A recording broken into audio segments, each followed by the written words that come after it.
Hari Om again. We are now at the stage of what I would like to leave this video with a few last words in terms of how I see the whole Yoga Sutra text and the entire corpus of Sanatana Dharma playing itself out. First, a very simple question, and we are now experienced yogis, at least academically, if not from a practitioner perspective. So, if a question is put, if a slide like this is put in front of us, and a question is asked, which is better, what will we answer? As a normal human being, I will say, home is better. It is far more peaceful. It is beautiful. Home is the sort of a better state to be in. But let's take a tiger or a lion. A wild animal may say that the image on the left hand side is better. So, which is really better? Obviously, but what is better is just aspect of perspectives. But what is better for a yogi? Actually, both are better, or both are not better, because both are effectively what are called as prakriti. And at the highest state of yoga, as we know, prakriti ceases to have any influence. For me, both of them are one and the same. Both of them are useful to the extent they are helping me know myself, my own swarupa or my own shakti better. Both are better for a yogi, but for us lesser mortals, obviously we take sides and we have our own perspectives that we bring together when we judge these sort of elements. Yatha drishti tatha darshan. And this idea is again significant, very significant to comprehend that when we even read various Purana, we must understand that Veda and Purana are expressions that have been put together by rishis, and they have a certain way they see a life, and therefore, because they see life in a certain way, they express things in a certain way. So, three perspectives are given here. One is that of a bhogi, which is where I am in, a normal person. So for me, a Vishaya, which is like a samosa, is real. That is the thing that I engage with. That is the thing that is substantial for me. That is the thing that has a value for me, and therefore it is true. Yeah. So therefore, that aspect, moves my mind, and that is the bhoga drishti, so to speak. But if one is asking a bhogi, what about a Mula Prakriti as an idea? Bhogi may say, yeah, universe before Big Bang may have been in a state of concentrated matter. So therefore, it is something that one can infer its presence about. But beyond that, as a sort of an academic input into the minds of Bhogi, it does not have any impact on the day-to-day life. So for a Bhogi, Mula Prakriti is a good scientific idea to talk about intellectually, but it doesn't impact their day-to-day life.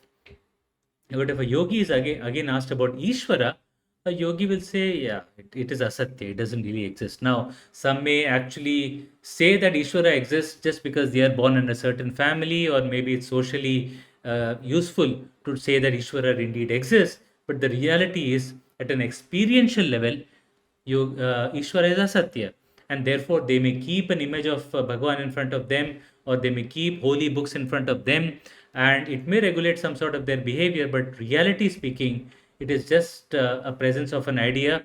Ishvara is just an idea. It doesn't impact the day-to-day life. So that is the drishti of a bhogi. However, for a yogi, and I have shown the representation of Parvati before she has a marriage with Shiva, she is a yogi or yogini. And if you view her as a yogini, for her, Vishaya is real. Absolutely. She won't dispute the fact that it's unreal. But it is mithya, it is not satya. She knows that. And because she knows that day to day life is mithya, she is able to leave her home and go to a jungle and do tapasya on Shiva. And therefore, Mula Prakriti for her is also real. She knows that the universe is made up of building blocks of Mula Prakriti, Triguna, etc.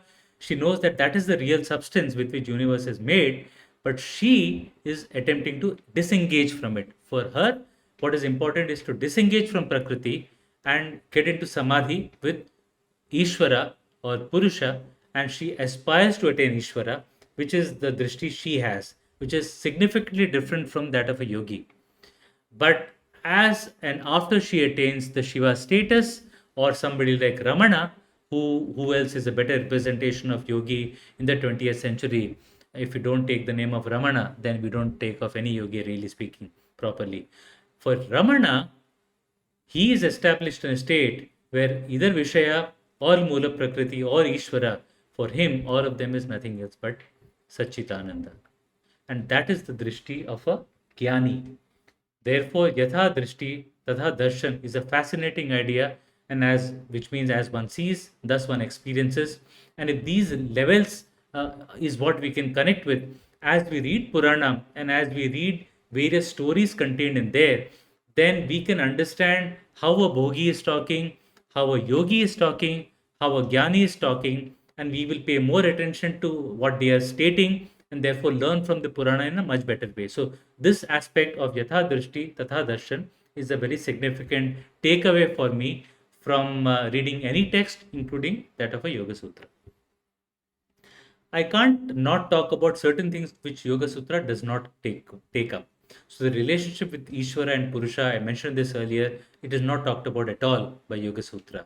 Why? Probably because there are other texts. So Patanjali said, don't bother about it, right? Bother about this right now. Focus on yoga, and you will eventually reach a state where you will know the difference yourself. Similarly, this idea of multiple Purusha is an idea which is common to the school of Samkhya as well as to the school of Yoga, which is this idea of multiple Purusha post moksha. Yeah. Now, somebody may argue, are there multiple Purusha, or when one attains to Purusha, when does one merge into Ishvara? This sort of academic question again comes about. Patanjali doesn't dwell into that. Third, what is the relationship of one Purusha with other Purusha? Again, Patanjali doesn't dwell into this. And fourth, what is the relationship between Ishvara and Prakriti? That is also not mentioned. Though he talks about how Srishti happens, he kind of touches upon those sort of ideas. He doesn't dwell on them. So again, one is wondering why Patanjali doesn't dwell into these. And the only answer which probably a Patanjali may give is that when you're attacked by a lion, which means you're caught in the mesh of samsara, all you do is run. Yeah. So do yoga. And once you escape from the Prakriti, then you will reach a state where these questions become irrelevant. Some of these questions are merely academic because of our lower level of evolution. But right now, do yoga or read other texts. If you really are interested in these from an academic perspective, read other texts. Brahma Sutra, Vedanta Sutra, Bhagavad Gita, all these texts are very much there. So read them if you really want to. But as far as I am concerned, my interest is to push you to do yoga. And once you do yoga and once you reach a certain level, you will know these answers for yourself without much effort. That possibly is how Patanjali sees it. And this is the last idea that I would like to leave with, which is Sanatana Dharma. The idea of unity in diversity is fundamental to Sanatana Dharma.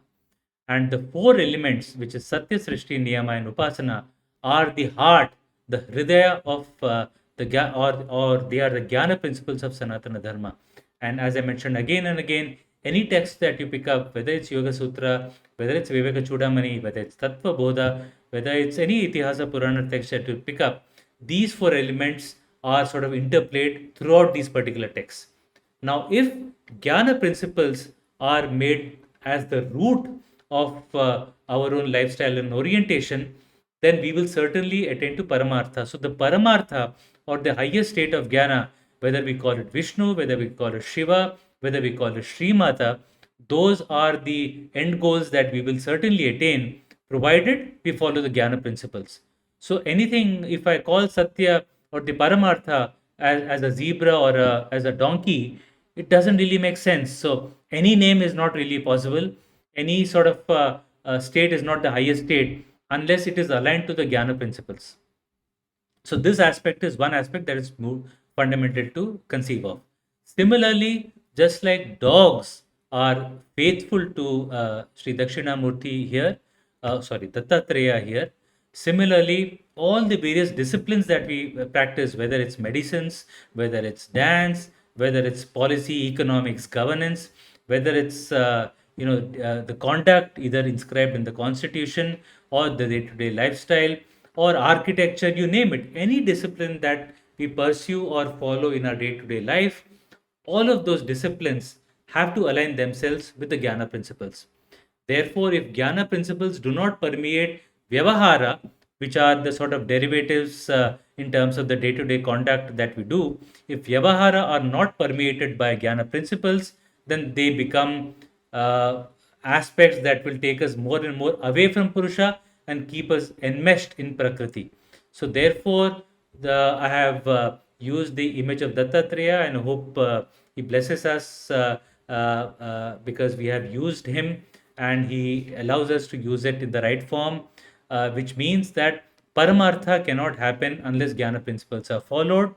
And if Vyavahara also are not permeated by Jnana principles, then these Vyavahara also take us far and far away from Paramartha, and therefore they become just vocations to earn money rather than of having any other value. And therefore, we should be mindful of how we pursue these vocations in our own zone of Vyavahara. So, Sanatana Dharma should be understood as unity and diversity. What contributes to the unity are the Jnana principles. And if we follow the Jnana principles, we will certainly attain to Paramartha. But if Jnana principles are embedded into the various aspects of Vyavahara, then the unity is there even within Vyavahara. So, therefore, no matter what I do, whether I'm a butcher, like the Vyada Gita referred to, whether I'm a warrior, whether I'm a king like Janaka, whether I'm a warrior like Rama, it doesn't matter. I will certainly attain to Paramartha. So, that is the fundamental of, message of Sanatana Dharma, which I would like to leave you all with. So, with this, we come to an end of this long dialogue. Thank you very much for being with me throughout this particular experience of mine. I have certainly learned something by creating this video. I would welcome all of you to give your own comments to this particular video. I cannot but show my kritagya towards various influences. The Yoga Sutra of Patanjali by Edwin Byrant, a wonderful translation and commentary given by Edwin Byrant.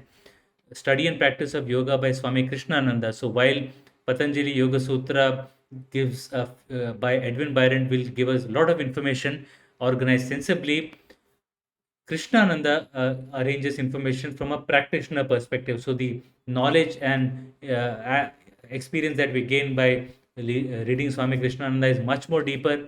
Then, of course, a much more deeper practice is given by Swami Hariharananda. I have used his text also when I was not clear on some of the ideas as conveyed by Edwin Byron. I had to resort to Swami Krishnananda and Swami Hariharananda. And I also referred to some of the other books that are given here, Yoga Sutra by Jayadeva Yogendra and Srimati Hamsaji. And of course, I've liberally used various images available in the internet. So I have to thank internet also. There are a lot more influences which I have not mentioned. So thanks to all of them. Thank you very much. Om Tat Sat. Swasti.